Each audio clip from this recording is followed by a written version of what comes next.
story you are about to hear is true. The names have been changed to protect the innocent. Dragnet.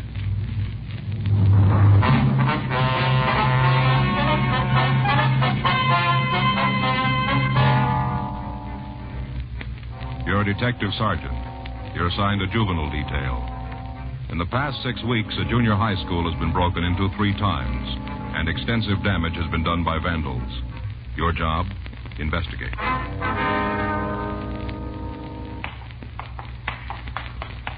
It was Monday, March 9th. It was cold in Los Angeles. We were working the day watch out of juvenile detail. My partner's Frank Smith. The boss is Captain Powers. My name's Friday. We were on our way out from the office. It was 8:32 a.m. when we got to the Hillside Junior High School. The vice principal's office. Good morning. May I help you? Yes, ma'am. Police officers. We'd like to see Miss Ridley. Oh, yes. You've been here before, haven't you? That's right. Uh-huh. Miss Ridley's expecting you. You can go right in. Thank you very much. Come in. Good morning, officers. Come in, please, and sit down. Thank you. We seem to be getting more than our share of trouble. Yes, ma'am. What is it this time? Same as before, a little more serious. Cafeteria? Yes, wait until you see the place. Just downright vandalism. Food thrown all over on the walls and the floor. Mm-hmm. But they didn't stop there. What do you mean? The student's supply store was broken into. In fact, that's where the entrance was made. Yeah? Girl in charge says that a number of items are missing. What was taken? Things the students use in school. Notebooks, pencils, fountain pens. I see. There were a lot of transportation books taken, too. Those are the kind the kids use on the buses and streetcars, is that what you mean? That's right. Well, they have serial numbers, don't they? Yes, we keep a record of them in the office. You'll be able to give us a list of the numbers on the missing books? Oh, yes. All right, fine. What if we could take a look at that storeroom? Surely. It's right next to the office. I wasn't so sure the last time, but I am now. What do you mean? About who's responsible for this. You got an idea who might have done it? Well, I'm pretty sure it must be a student or a former student. Why do you say that, Miss Ridley? No, there's the window they entered. Mm-hmm. Somebody must have known that this window opened into the storeroom. Yeah. Screen's torn here and the window's broken. You have somebody special in mind who might have done this? No. It wouldn't be fair to cast suspicion on any boy or girl without proof. Well, have you had trouble with any students since we were here last? Yes. What was wrong, ma'am? During study periods, a group of 5 boys were causing minor disturbances. Uh-huh. But it's all been straightened out. I had a talk with the leader of the group. Found out he wanted to take part in school athletics. His parents didn't want him to, afraid he might be injured. Mm-hmm. So I called them in for a conference. We talked, and they finally agreed to let the boy participate in school sports. Mm-hmm. That's all there was to it. Haven't had any trouble since. How about the other boys? They weren't really bad. Without a leader, they just settled down. I'm sure it wasn't any of them. Mm-hmm. I wonder if you could tell us if anything has been moved in here. No. This is just the way we found it. Mm-hmm. Wonder why they didn't mess this room up, too. I don't know. I've been teaching for 20 years, and I'm pretty sure of one thing. What's that, ma'am? Children do wrong, but not because they want to be tough or brave. Usually because they're afraid of something. Mm-hmm. Most of them are pretty frightened kids. They need help. Well, we'll buy that. The problem is, what happens to them if they don't get it? I'm afraid you know the answer to that one better than I do. They'll still be around. Yes? As frightened adults.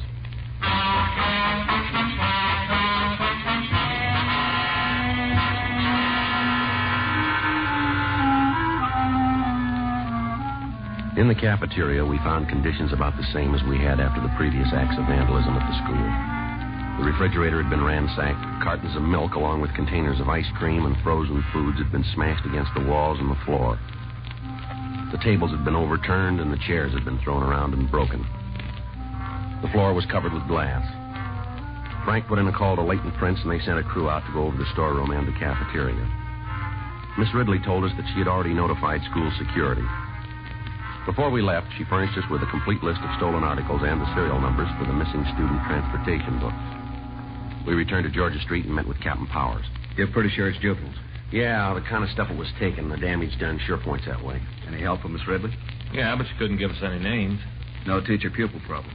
Yeah, she mentioned a minor case, which said had been cleared up. Mm-hmm.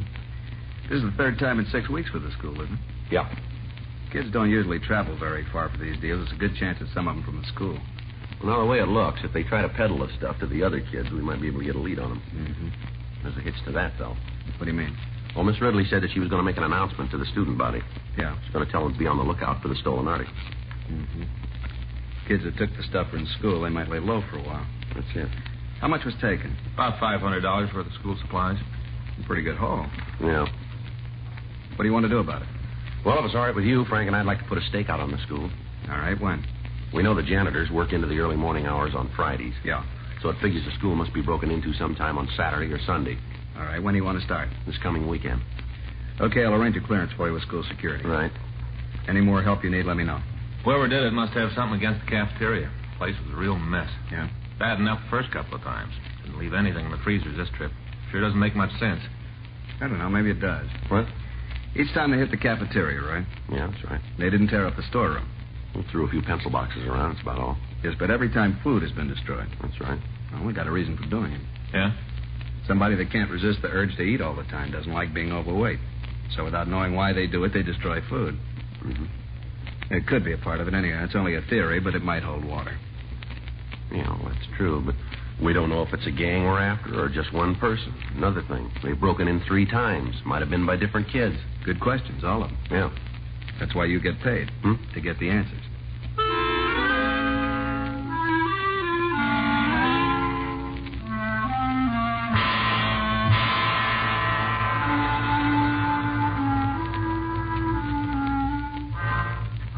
We kept in contact with Miss Ridley during the rest of the week, but as far as she knew, none of the stolen articles showed up.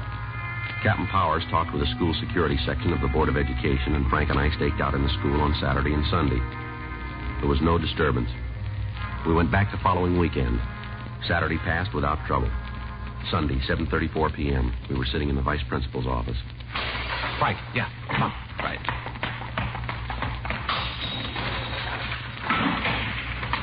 All right, son, come on. Party's over. What?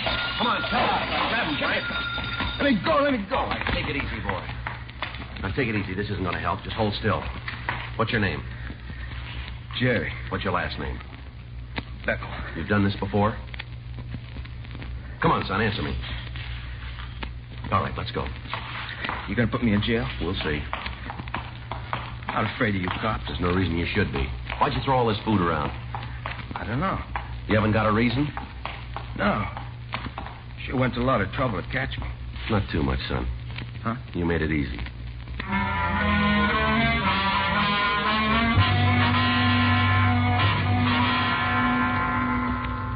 Before leaving the school, Frank called school security and notified them of the broken window and the damage done by Jerry Beckel. We drove back to Georgia Street to question the subject further. On the way down, he refused to say anything. At the office, he told us he lived at 1206 Walnut Street. Frank went to check Central Juvenile Index. 8:42 p.m. That's all. Not going to tell you any more. Now, let's get one thing straight, son. You're in trouble. We'd like to help you, but you got to play ball with us. We'll level with you, but you got to play it the same way. Now, do you understand? Yeah. All right. Now, we can't do anything for you unless you want us to. Unless we know why you do these things, it'll be pretty hard for you to find a way out. Is that clear? Guess so. Well, the only way we can find out is if you tell us the truth. Joe? Yeah. The boy has no previous record. All right, how about it? You ready to answer our questions now, son? Sure. But it won't do any good. Why do you say that? Can't change my looks, can you? Well, why? There's no reason to do that. You look healthy to me. Sure, I'm healthy. Fat and ugly, too. That's why I had the trouble with Miss Ridley. Well, now, suppose you tell us about it.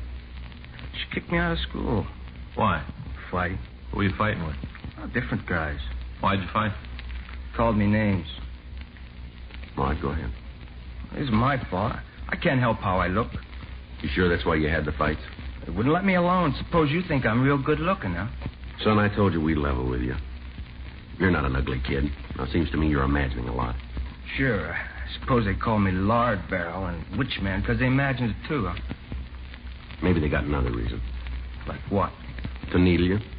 If you didn't let them know it bothered you, they probably wouldn't have kept it up. They called you names to get you into fights. Don't you think that's it? That's what you say. Well, that's what we believe. She didn't have to kick me out of school. How many fights you have, Jerry? I don't know. Well, you must have some idea. Quite a few. Miss Ridley talked to you? Yeah. She gave you more than one chance, didn't she? Yeah. The kids kept after me. Wouldn't let me alone. You don't like Miss Ridley, do you? Why should I? Is that why you broke into the school? Maybe. How many times did you go in? 3. Did you steal the things from the storeroom? Yeah. Where are they? Huh. You live with your father and mother? Yeah. Any brothers or sisters? 2 brothers, 3 sisters. Well, now, when you had the trouble at school, did Miss Ridley talk to your parents? No. She didn't get in touch with them at all, huh? Sure, she tried, but they didn't go in to see her. Is there any reason why they didn't? No, just didn't go, that's all. Well, I guess we better go out and have a talk with them this time. Why? Well, they'll have to know about this trouble that you're in. Maybe if we talk to them, we can sort of work this problem out together, don't you think? That won't do any good. Why not, son? They think I'm fat and ugly.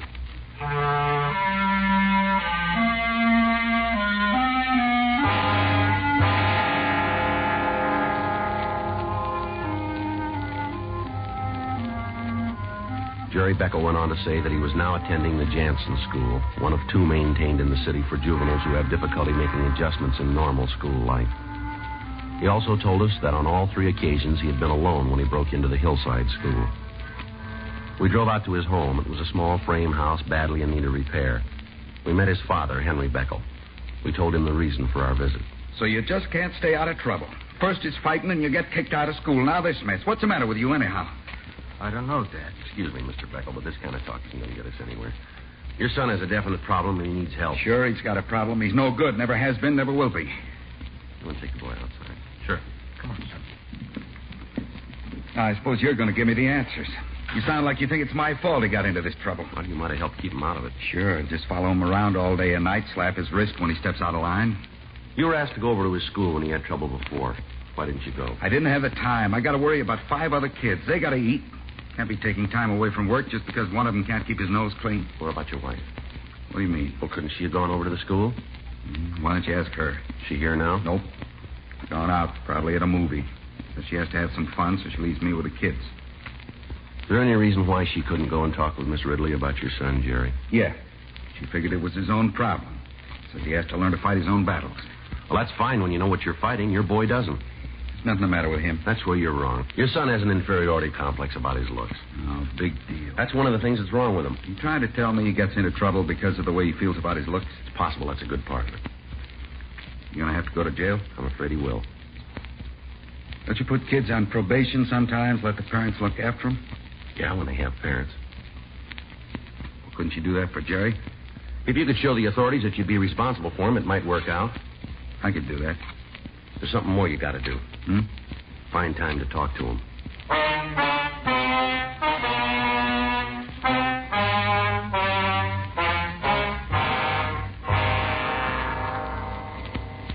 We took the subject along with the recovered stolen property back to Georgia Street. The next day, Miss Ridley came down and identified the articles as those taken from the school storeroom. She said that Jerry Beckel had been in numerous fights before he was dismissed from school. During her investigation of the disorder, she found that Beckel had provoked several of the fights. She went on to say that the subject had been a below-average student, showing little interest in academic work. A petition was filed in Beckel's behalf with the juvenile court. The petition was sustained, and he was placed on probation with the Los Angeles County Probation Department and allowed to remain in the custody of his parents. March 31st, 8:06 a.m. I just picked up the reports for yesterday. You want to check them over? Yeah, all right. Thanks. I saw the skipper on the way in. Yeah? You remember that Austin boy? Car thief, wasn't he? Yeah. Violated his probation. Picked up again last night. Oh, too bad. What was that kid's name on the Hillside School case, that heavy-set boy? One that thought he was so ugly? Yeah, that's the one. Beckel or something, wasn't it? Yeah. What about him? Well, look here. The description on this report fits him. And listen to this. Victim states the subject said to her, "What are you smiling for, because I'm so ugly?" It might be. What's the charge? Pretty bad this time. Yeah. Attempted robbery and shooting.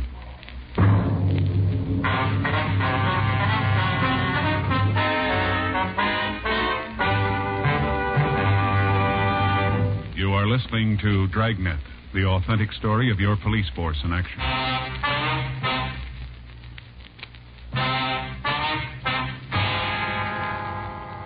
The robbery and shooting had occurred the previous night about 7:30 p.m. We checked with the Georgia Street Receiving Hospital, and we found the victim, Linda Cotterly, had been treated for a minor flesh wound in the leg.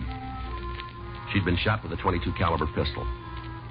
The hospital report showed that she'd been released and allowed to return home. We contacted the officers working the case and checked the reports that had been filed. We asked if we could talk to the victim. Frank and I drove out to the address, and we were admitted by her sister. Linda Cotterly was lying on a couch in the front room. We identified ourselves and asked her if she'd mind going over the story for us. I told the other officers all about it. Yes, we understand that. We saw their report, but we'd appreciate your telling us just what happened. Well, guess it won't do no harm. Suppose if more of you know about it, you'll have a better chance to catch a little stinker. That's right, ma'am. I shouldn't have said that. Ma'am? Little stinker. He was a big stinker. Oh, yeah. Could have killed me. Gives me cold chills thinking about it. We can understand. I wonder if you'd do something for me. Yes, ma'am. What's that? There's an Afghan on the sewing machine in the dining room. Would you get it for me? Sure. Thank you. I wonder if you'd tell us the story. Sure. Well, you know I was shot in the leg right here. Yes, we know. First, I thought it was just some kid playing a joke. Here you are, ma'am. Oh, thank you, Mr. Smith. Would you just drape it over me? Gently now. All right. That's fine, thank you. Yes, ma'am. Now, you said you thought it was a joke when this boy tried to hold you up. Yeah, he was so young looking. Couldn't have been more than 15 or 16. Yeah. He was sort of chubby.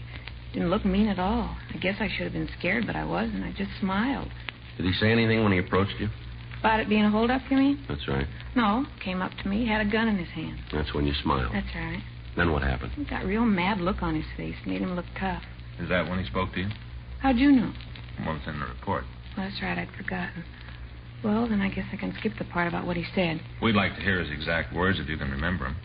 He said, "What are you smiling for? Because I'm so ugly?" Mm-hmm. Did you get a good look at him? Yes, no. Well, how do you mean that? Well, I did see him, but I don't remember his face too well. I know he was young. Not too good looking, but it's hard to say just what he did look like. You think you'd know him if you ever saw him again? Might. It's pretty dark, I'm not sure. All right, what happened after he spoke to you? I said no, meaning I didn't think he was ugly. And they told me to give him my purse.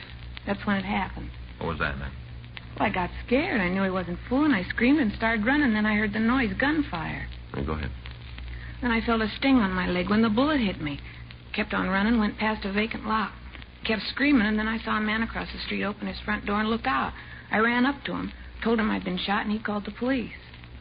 When you said this person was chubby, did you mean he was fat?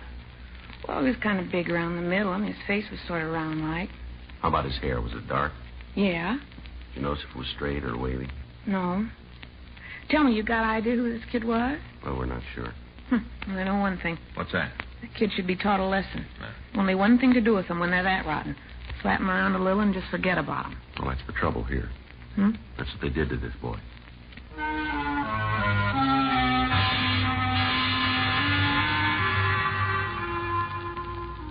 Frank and I went back to the office and checked the records on the petition, and we found that the subject's father, Henry Beckel, was employed at a lumber yard.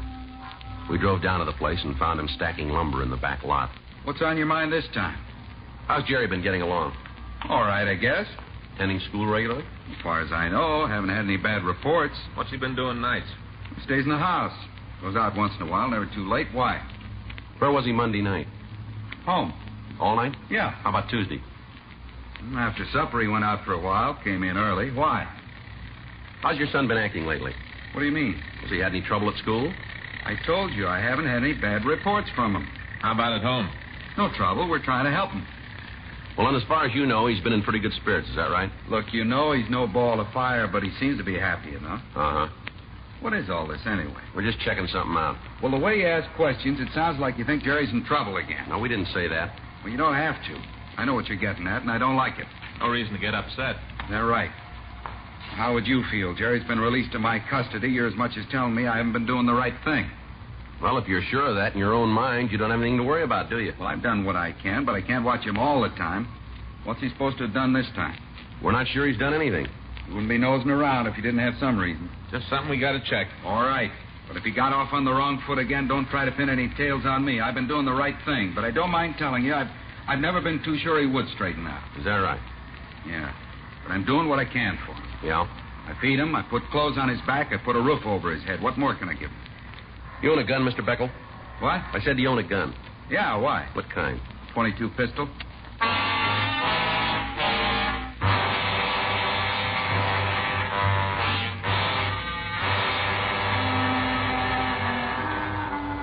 We We drove over to the Jansen school and we talked to the principal.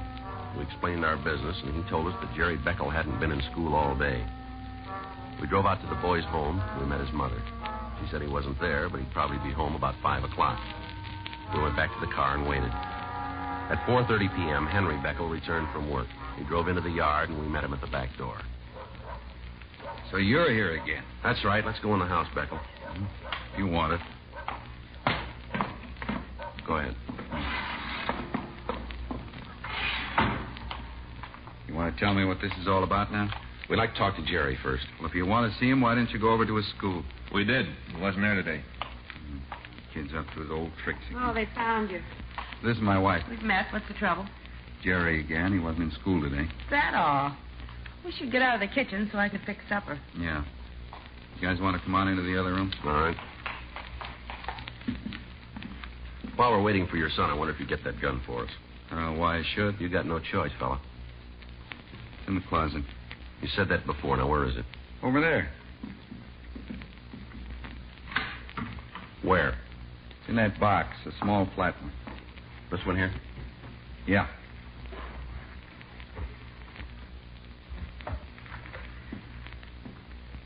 When's the last time you fired this? I don't know. It's been quite a while. What do you think? It smells like it was fired recently. What time does Jerry usually get home, Beckel? We eat at 5:30. He'll be here by then. Uh-huh. You don't have to worry about him not showing up. He might skip school, but that fat, lazy slob won't miss a meal. Mm-hmm. Eats twice as much as the other kids. No wonder he looks like he does. Let's go. Right. Go on in and wash your face. Hi, son. Hi. What do you want? Fred, we're going to have to take you with us. Can he eat first? It won't hurt him any to miss a meal. Look at him. Looks like a fat toad. Well, why don't you say All something? right. Doesn't make any difference. You'd like to be rid of me anyway. Take it easy, son. You all want to hear it? Okay, I'll tell you. I shot her.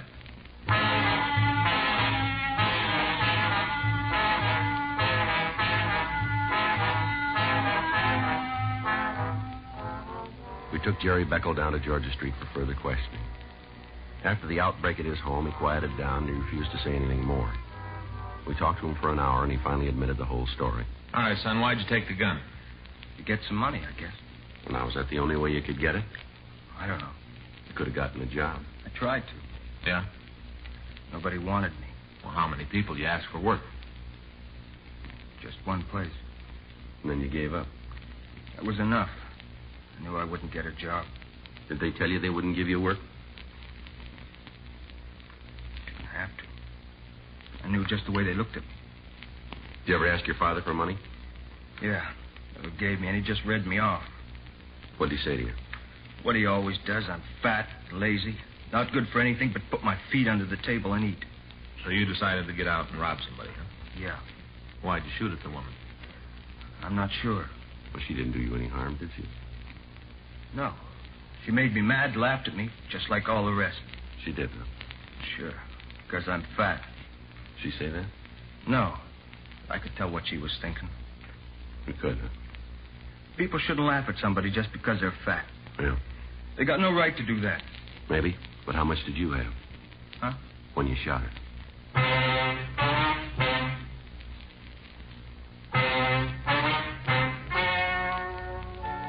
The story you have just heard is true. The names were changed to protect the innocent. On July 14th, trial was held in Department 98, Superior Court of the State of California, in and for the County of Los Angeles.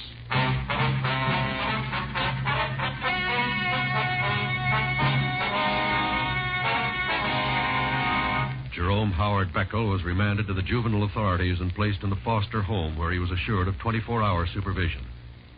One of the conditions of his probation was that he receive psychiatric aid by a doctor appointed by the court. Dragnet, the story of your police force in action, is a presentation of the United States Armed Forces Radio Service.